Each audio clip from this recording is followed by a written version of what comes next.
فرش التراب يضمني وهو غطاء. اور سب سے اہم متفق علیہ روایت. متفق علیہ کیا؟ وہ تو حضرت عمر سے بھی مروی ہے، ابن عمر سے بھی مروی ہے، ابن عباس سے بھی مروی ہے، ابو ہریرہ سے بھی مروی ہے، عبداللہ ابن مسعود سے بھی مروی ہے رضی اللہ تعالیٰ عنہ اجمعین. اور یہ وہ حدیث ہے جسے کہا جائے حدیث جبرائیل، جسے ام السنہ بھی کہا گیا.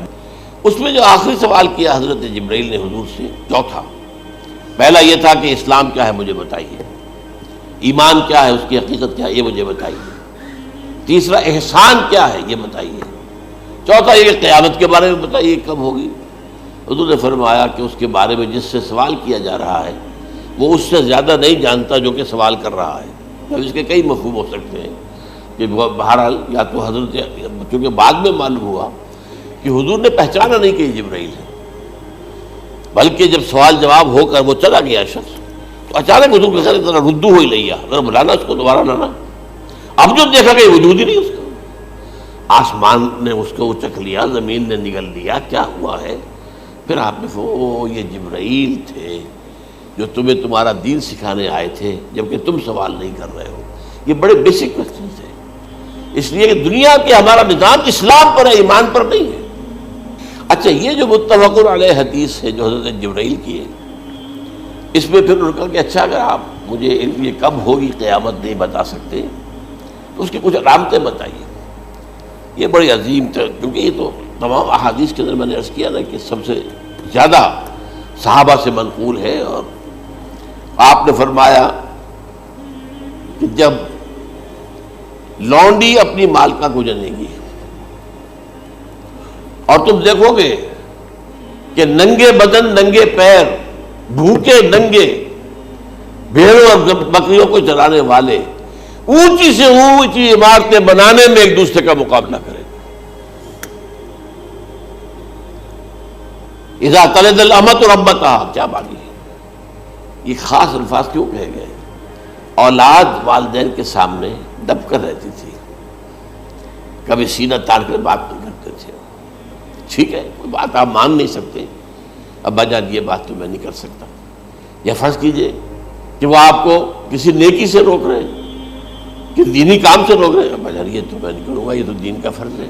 یہ کہیں آپ، اور ڈٹ کر کہیں اور جمیں اس پر، لیکن یہ کہ کوئی سرکشی کا انداز نہ ہو. ایسا نہ ہو کہ اپنے جناب سینے کو تان کر کے کھڑے ہو جائے، میں نہیں کروں گا، یہ نہیں، یہ غلط ہو جائے.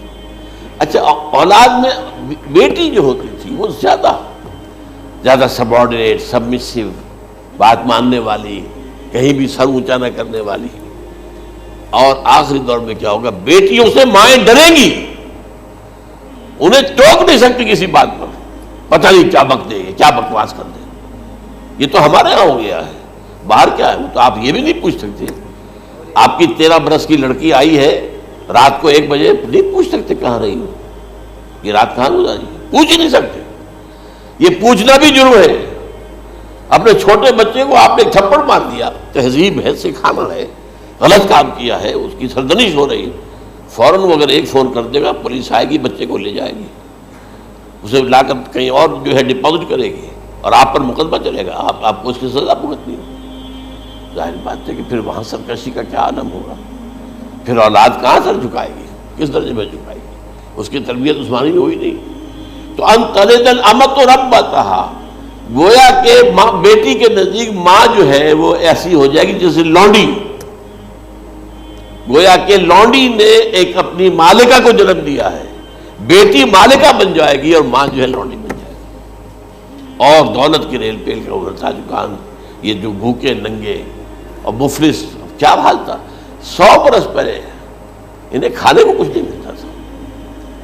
یہ مشرقی ساحل پر تھے، یہ سوائے یہ کہ مچھلیاں پکڑ لی، اللہ خیر اللہ وہ کھا لی، یا کہیں ان کو بیچ دیا، کوئی بنڈی لگ جاتی تھی وہاں. اور کیا تھا؟ اور مغربی ساحل پہ کیا ہوتا تھا؟ ساری ان کی معیشت حج کے گرد گھومتی تھی. حاجی آئے ہیں، خریداریاں کر رہے ہیں، اور آپ کو معلوم ہے پوری دنیا سے مال پہلے بھی پہنچتا تھا وہاں. آپ کو جو ہے ہر ملک کے ہر کونے کا پھل وہاں مل جائے گا آج بھی.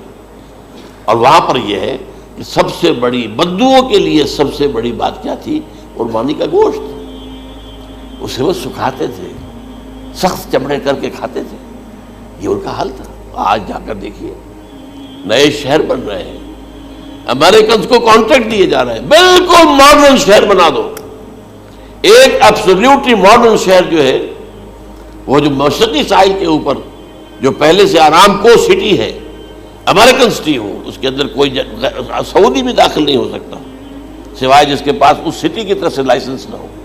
اور اس کی چار دیواری کے اندر، چار دیواری کیا فصیل کے اندر کہی ہے، جو چاہو کرو، کوئی تم پر پابندی نہیں. ننگے نہاؤ، تالاب ہے نہا رہے، ننگی عورتیں ننگی مردیں نہا رہے، کوئی پوچھنے والا. اب اسی قسم کا ایک سٹی آباد ہونا جا رہا ہے مغربی ساحل پر، جدہ اور ینگو کے درمیان. اور اس میں اصل میں جتنی بھی دولت ہے جو پیٹرول کی ہے وہ وہیں پر رکھ لی جاتی ہے امریکہ کے اندر، تاکہ امریکہ جو ہے ایسے ایسے پروجیکٹ بنا کر جب تمہیں دے گا تو اس میں سے پیسے لے گا، وہ نہیں ملتی ان کو واپس. بہرحال یہ تو میں نے ایک جگہ آپ سے ذکر بھی کیا تھا، دی کنفیشنز آف این اکنامک ہٹ مین. وہ کنفیشنز کی بات جو ہے اگر آپ میں سے کسی کو دلچسپی ہو تو اسے پڑھیں کہ کس طریقے سے 1973 کے آئل امبارگو کے بعد جو شاہ فیصل شہید کے زمانے میں ہوا تھا، پھر جس طریقے سے امریکہ نے ان تمام ممالک کو جکڑ لیا ہے، اس کا پورا جو پروسیس کیا تھا وہ سامنے آتا ہے. پر اس کے بعد آتا ہے علامات کبریٰ کا ذکر، بڑی علامتیں جو کہ بالکل خرق عادت کے انداز میں ہوگی، ان کا معاملہ جو ہے وہ آپ کے ناپ تول میں نہیں آ سکتا. آپ کی کیمسٹری فزکس اس کا جو ہے وہ نہیں کر سکتی ادراک ہوگا یہ قیامت کی. ان میں نمبر ایک کیا ہے؟ ایک بہت بڑا دھواں آئے گا، پوری دنیا کو لپیٹے گا.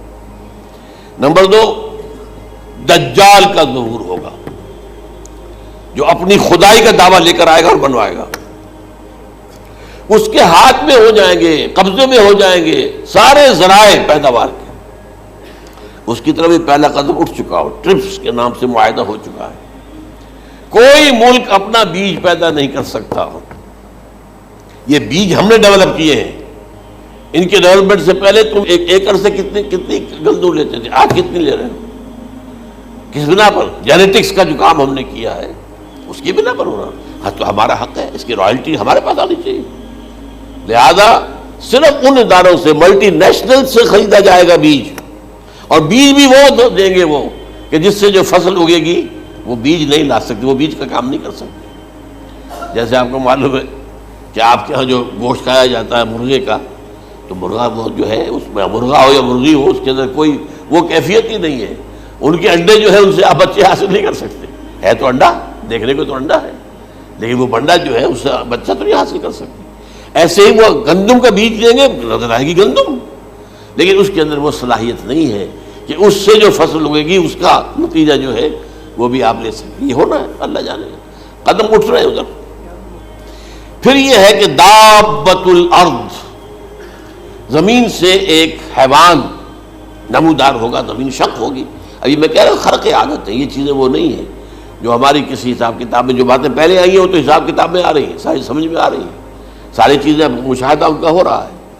لیکن یہ ہے کہ دابۃ الارض، یہ کہتے ہیں کہ کوہ صفا، اس میں تو نہیں ہے حدیث میں، کوہ صفا پھٹے گا اور اس میں سے ایک حیوان دابہ وہ ظاہر ہوگا. تو اسی لیے فرمایا ہے وَإِذَا وَقَعَ الْقَوْلُ عَلَيْهِمْ أَخْرَجْنَا لَهُمْ دَابَّةً مِّنَ الْأَرْضِ تُكَلِّمُهُمْ. تو ہم اندر سے پیٹ کے چیر کر زمین کے پیٹ کو ایک حیوان کو برآمد کریں گے جو انسانوں سے بات کرے گا، گفتگو کرے گا. نمبر 4، طلوع الشمس من المغرب، یہ بھی خرق عادت. سورج تو طلوع ہوتا ہے مشرق سے، غروب ہوتا ہے مغرب میں، لیکن اس وقت معاملہ الٹا ہو جائے. یعنی جو کائنات کے اندر جو گڑبڑ ہوگی کچھ سمجھ میں بات آتی ہے کہ یہ معاملہ جو ہے یہ تو اس پورے سولر سسٹم کو اگر بدل دیتے ہیں تو مشرق مغرب ہو جانا، مغرب مشرق ہو جانا، یہ سمجھ میں آنے والی بات ہے. اس کے بعد ہے عیسیٰ ابن مریم کا نزول، جس کے بارے میں آج میں نے گفتگو کی ہے تفصیل سے. یہ نزول ہونا ہے، یہ علامات قیامت میں سے حضور نے بیان فرمایا ہے، اور قرآن مجید کی جو اصطلاحات ہیں اس کے حوالے سے میں نص قطعی جو ہے وہ میں آپ کے سامنے رکھ چکا ہوں. پھر یاجوج ماجوج کا ایک معاملہ ہے، یہ میں ابھی اس وقت زیادہ اس پر بات نہیں کر سکتا۔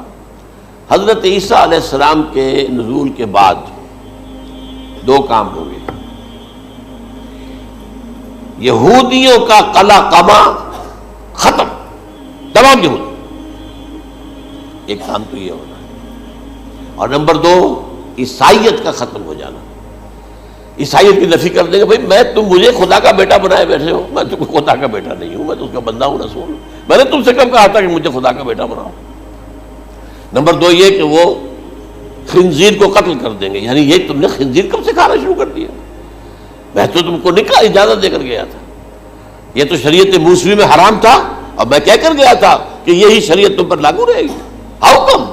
تم نے کیسے آج بھی بہت سے رومن کیتھولکس جو ہے وہ سور نہیں کھاتے، وہ اس میں ہے ان کے اندر کچھ نہ کچھ بات جو ہے جو حضرت عیسیٰ کی تعلیمات کا کچھ اثر ان کے ہاں ہے۔ اس کے بعد یہ ہے کہ یاجوج ماجوج، اصل میں بتا رہا تھا آپ کو کہ جب عیسائیت بھی ختم ہو گئی، یہود ویسے ختم ہو گئے، استیصال ہو گیا، جڑ کٹ گئی، اب عیسائیت گویا کہ اسلام میں ضم ہو گئی، عیسائیت مذہب ختم، یہودی خود ختم، اب یہ طاقت کتنی ہو جائے گی؟ تقریباً 2/3 دنیا آ گئی، تمام اب عیسائی 2 ارب کے قریب ہے، 1 ارب 90 کروڑ ہو گئے، یا مسلمان بھی 1 کروڑ 50-60 لاکھ ہیں، دونوں کو جوڑ لیجیے کتنے ہو گئے؟ 6 ارب کل آبادی ہے۔ لیکن اس کے بعد آتا ہے یاجوج ماجوج کا خروج۔ یہ یاجوج ماجوج میرے نزدیک چائنا اور رشیا ہے، ان کی مجموعی طاقت اتنی ہوگی، اور یہ اس طرح آئیں گی ہر اونچائی پر سے اترتے ہوئے، پھسلتے ہوئے، جیسے 1962 میں جب وار ہوئی تھی بٹوین چائنا اینڈ انڈیا 1962 میں، تو وہ اس وقت کا نقشہ مجھے آج بھی اخبارات میں پڑھتا تھا تو یاد، waves after waves of Chinese soldiers were coming down the slopes of Himalayas۔ یہ تو وہ ہے نا جن کی تعداد کا کوئی حساب نہیں ہے، اور رشیا اور یہ مل کر جو ہے، میرا اندازہ یہ ہے کہ جب پہلے ملحمۃ العظمیٰ ہوگی وہ عیسائیوں اور مسلمانوں کے درمیان، اس وقت یہ دونوں پاورز نیوٹرل رہے گی، لیکن غالباً یہ بات طے کر لیں گی کہ ویپنز آف ورلڈ جو ہے ماس ڈسٹرکشن، یہ استعمال مت کرنا، اگر یہ ویپنز آف ماس ڈسٹرکشن استعمال کرو گے تو ہم میدان میں آ جائیں گے۔ اس میں وہ جنگ جب ہو چکے گی، پھر حضرت عیسیٰ کو فتح حاصل ہو جائے گی، اور پھر یہ کہ یہودیت ختم ہو جائے گی، عیسائیت بطور مذہب ختم ہو کر اسلام میں ضم ہو جائے گا، پھر وہ 40 برس کا عہد حکومت ہے حضرت عیسیٰ علیہ السلام۔ لیکن جب یہ فتح ہو جائے گی ان پر، اب یاجوج ماجوج آئیں گے، اور اتنی تعداد میں آئیں گے کہ بحیرہ طبریہ جو ہے اس کا سارا پانی پی جائیں گے۔ یہ تو اگر آپ کو کبھی اندازہ ہو یا کوئی آپ جانیں ان لوگوں کو جو ان چینیوں سے واقف ہیں، وہ کہتے ہیں زمین پر ہلتی ہوئی کوئی چیزوں سے وہ چھوڑی چھوڑ کے کھا جائیں گے، جہاں وہ جاتے ہیں ایز اے لیبرر، وہاں کے جو سارے کتے ہیں ختم، ساری بلیاں ختم، ہر شے، وہ جو سانپ کھاتے ہیں، ہر چیز کھاتے ہیں، اور یہ تمام ایسٹرن کنٹریز کے اندر ہوتا ہے، بڑی ڈیلیشس ڈشز ہیں یہ سانپ وغیرہ وغیرہ، اور یہ جس طرح کھا جائے، پانی پئے، ایک قطرہ نہیں رہے گا اس پر۔ تو پھر جو ہے اللہ تعالیٰ اس وقت جو ہے اس میں ایک ایسی بیماری پیدا کرے گا، یہ سب مر جائیں گے، یہ معجزے سے ہوگا، یعنی ان کے اوپر فتح جو ہے وہ عام لڑائی کے ذریعے سے نہیں ہوگی، بلکہ اس کے اوپر فتح جو ہوگی وہ اللہ تعالیٰ سے بوجھ، ایک بیماری پیدا ہوگی، سب مر جائے گا، اور اس کے بعد اللہ تعالیٰ ایسے پرندے بھیجے گا بڑی لمبی لمبی گردنوں والے، وہ ان سب کو کھا جائیں گے، جیسے ہمارے ہاں گدھ ہوتے ہیں، وہ ان کو صاف کر دیں گے۔ ورنہ تو یہ ہے کہ پوری دنیا کے اندر جو بدبو اور جو پیدا ہوتا معاملہ اس سے، تو اس نوع انسانی کی بقا ممکن نہیں تھی۔ ان کے خاتمے کے بعد پھر یہ ہوگا کہ حکومت اسلامی جو ہے پوری دنیا میں حضرت مسیح علیہ السلام کی ہوگی، 45 برس وہ رہیں گے، اسی میں وہ کہلن بھی آ جائے گا، وہ فی المہد و کہلن جو میں نے شروع میں بیان کیا تھا، اسی میں پھر یہ ہے کہ وہ شادی بھی کریں گے، ان کی اولاد بھی ہوگی، اور پھر ان کا انتقال ہوگا تو حضرت حضور صلی اللہ علیہ وسلم کے حجرے میں، وہیں پر جہاں حضور اور ابو بکر اور عمر رضی اللہ تعالیٰ عنہم دفن ہیں، وہیں پہ ان کو دفن کیا جائے گا، اور قیامت کے دن حضور فرماتے ہیں کہ میں اور یہ تینوں ساتھ نکلیں گے۔ تو یہ ہے حالات و واقعات